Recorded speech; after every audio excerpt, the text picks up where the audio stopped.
తెలుగు తెరపైకి చాలామంది అందమైన కథానాయికలు వచ్చారు. అలరించారు.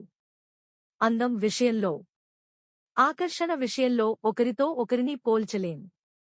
విశాలమైన కళ్లతో ఒకరు, చక్కని చిరునవ్వుతో మరొకరు, ఆకర్షణీయమైన రూపంతో ఇంకొకరు.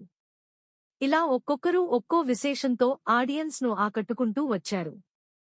అలా నాజుకుదనం వైపు నుంచి ఆకట్టుకున్న కథానాయికగా ఆషికా రంగనాథ్ కనిపిస్తుంది. అమిగోస్ సినిమాతో ఆషికా రంగనాథ్ తెలుగు ప్రేక్షకులకు పరిచయమైంది. పాలరాతి శిల్పం లాంటి ఈ బ్యూటీని చూసిన మరుక్షణమే కుర్రాళ్లంతా ఆమె అభిమానులుగా మారిపోయారు. అందానికి నిర్వచనం ఆమెనే అని ఫిక్స్ అయ్యారు. నా సామిరంగా సినిమాతో ఆమెకి భారీ విజయాన్ని కట్టబెట్టారు.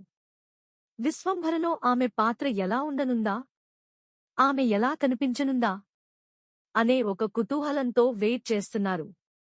ఈ నేపథ్యంలోనే ఆమె రవితేజ సరసన మెరవనున్నట్టుగా ఒక టాక్ వినిపిస్తోంది. రవితేజ, కిశోర్ తిరుమల కాంబినేషన్లో ఒక సినిమా రూపొందనుంది.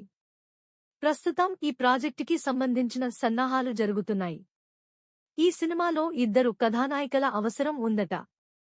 అందువలన ఆషికా రంగనాథ్, కేతిక శర్మలను ఎంపిక చేసినట్టుగా చెబుతున్నారు.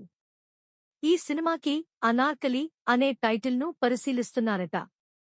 ఈ సినిమాతో మరో పెద్ద ప్రాజెక్టు ఆషికా ఖాతాలో చేరిపోయినట్టే అనుకోవాలి మరి. Please subscribe BCN channel. Please subscribe BCN channel. ఇందులో మీకు కావాల్సిన అన్ని రకాల హంగులు ఉంటాయి. Hi, this is MM Sri Lanka. Please subscribe to BCN channel.